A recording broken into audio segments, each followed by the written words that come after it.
আসসালামু আলাইকুম সম্মানিত ভিউয়ার্স, যারা যেখান থেকে ভিডিওটি দেখছেন সবাইকে আন্তরিক ধন্যবাদ।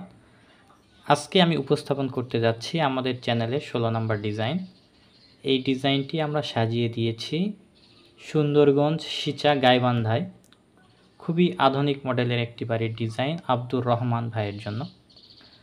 তো এই বাড়িটি উনি আমাদের সাথে হোয়াটসঅ্যাপে যোগাযোগ করেন, আমাদের স্ক্রিনে দেখানো নাম্বারে যোগাযোগ করে উনি ওনার স্বপ্নের বাড়িটি আমাদের মাধ্যমে ডিজাইন করিয়ে নিয়েছেন। আপনারাও যারা এরকম আধুনিক মডেলের বাড়ি নির্মাণ করতে চান তারা আমাদের স্ক্রিনে দেখানো নাম্বারে যোগাযোগ করতে পারেন। আপনার জায়গা অনুযায়ী, আপনার পছন্দ প্ল্যান অনুযায়ী ইনশাআল্লাহ আপনার ডিজাইনটি নির্মিত হবে।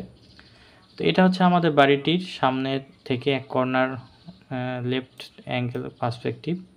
তো সামনের অংশে উনি পোর্সের এই জায়গাটা অনেক বড় করে রাখতে চেয়েছেন, এই অংশে যাতে গাড়ি রাখা যায়। তো এটা হচ্ছে আমাদের এক লেফট সাইড ভিউ এবং এটা হচ্ছে আমাদের রাইট অংশের ভিউ। আমরা রাইট সাইড থেকে বাড়িটি এরকম দেখতে পাবো।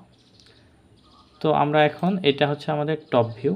আমরা ছাদে 2 বসার জায়গা দিয়েছি, একটু গার্ডেন করেছি, আপনারা চাইলে এইভাবে সাজিয়ে নিতে পারেন। এবং এটা হচ্ছে আমাদের ফ্রন্ট ভিউ। আপনারা বাড়িটি যদি সামনে থেকে দেখেন তাহলে এরকম দেখা যাবে। ভাইয়ের নিচতলাটা পুরোটাই ফাঁকা থাকবে এবং 2 তলা এবং 3 তলায় 2 ইউনিট সাজিয়েছি। তো চলুন আমরা 2 ইউনিট কিভাবে সাজিয়েছি ফ্লোর প্ল্যানটি দেখে আসি। এটা হচ্ছে আমাদের বাড়িটির ফ্লোর প্ল্যান। আমাদের টোটাল জায়গা আছে কভার এরিয়া 1605 স্কোয়ার ফিট। জায়গাটি অনেক বড়, কিন্তু আমরা আমাদের বিল্ডিংটি আছে 1605 স্কোয়ার ফিটের মধ্যে। আমাদের 2টি ইউনিট, এটি সামনের ইউনিট এবং এটি পিছনের ইউনিট। তো নিচতলা যেহেতু ফাঁকা থাকবে, পুরোটাই ফাঁকা, তো এই সিঁড়ি দিয়ে এটা আমাদের এন্ট্রি করার পরে এই সিঁড়ি দিয়ে আমরা 2 তলায় আসব। 2 তলায় আসার পরেই আমরা এই ইউনিটে প্রথমেই ঢুকে পাবো dining space 9 feet 3 inch by 11 feet 5 inch এবং এখানে common toilet 7 feet by 3 feet 7 inch এবং এখানে আমাদের একটি বেডরুম আছে 10 ফিট বাই 11 ফিট 6 ইঞ্চি এবং সাথে attach toilet 7 feet by 3 feet 7 inch এবং এর সাথে আমাদের এই পাশে একটি কিচেন আছে 6 feet 3 inch by 7 feet 9 inch এবং এখানে একটি বেডরুম আছে 10 ফিট বাই 12 ফিট এবং এখানে আরেকটি বেডরুম 10 ফিট বাই 11।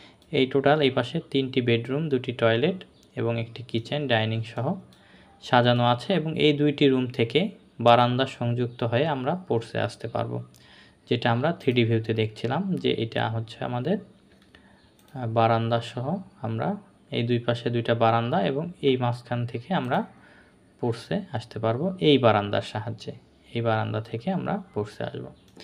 আচ্ছা, এরপরে আমরা এই ইউনিটে যদি দেখি তাহলে প্রথমে প্রবেশের পরেই আমরা এখানে পাবো dining space 9 feet 3 inch by 11 feet 5 inch এবং এখানে আমাদের common toilet 7 feet by 3 feet 7 inch এবং এখানে একটি বেডরুম আছে 10 ফিট বাই 11 ফিট 6 ইঞ্চি, সাথে বারান্দা আছে 10 ফিট 8 ইঞ্চি বাই 2 ফিট এবং এখানে আমাদের kitchen 6 feet 3 inch by 7 feet 9 inch এবং এটি আরেকটি বেডরুম 10 ফিট বাই 12 ফিট, সাথে একটি বারান্দা 10 ফিট 8 ইঞ্চি বাই 2 ফিট এবং এখানে আমাদের আরেকটি বেডরুম 10 ফিট বাই 11 ফিট।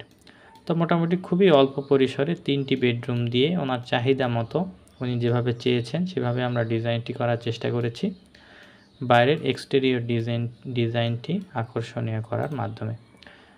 তো ভিডিওটি ভালো লাগলে অবশ্যই একটি লাইক দিবেন এবং এরকম বাড়ির ড্রয়িং ডিজাইনের জন্য অবশ্যই আমাদের স্ক্রিনে দেখানো নাম্বারে যোগাযোগ করবেন। পরবর্তী ভিডিও দেখার আমন্ত্রণ জানিয়ে শেষ করছি। আসসালামু আলাইকুম ওয়া রাহমাতুল্লাহ।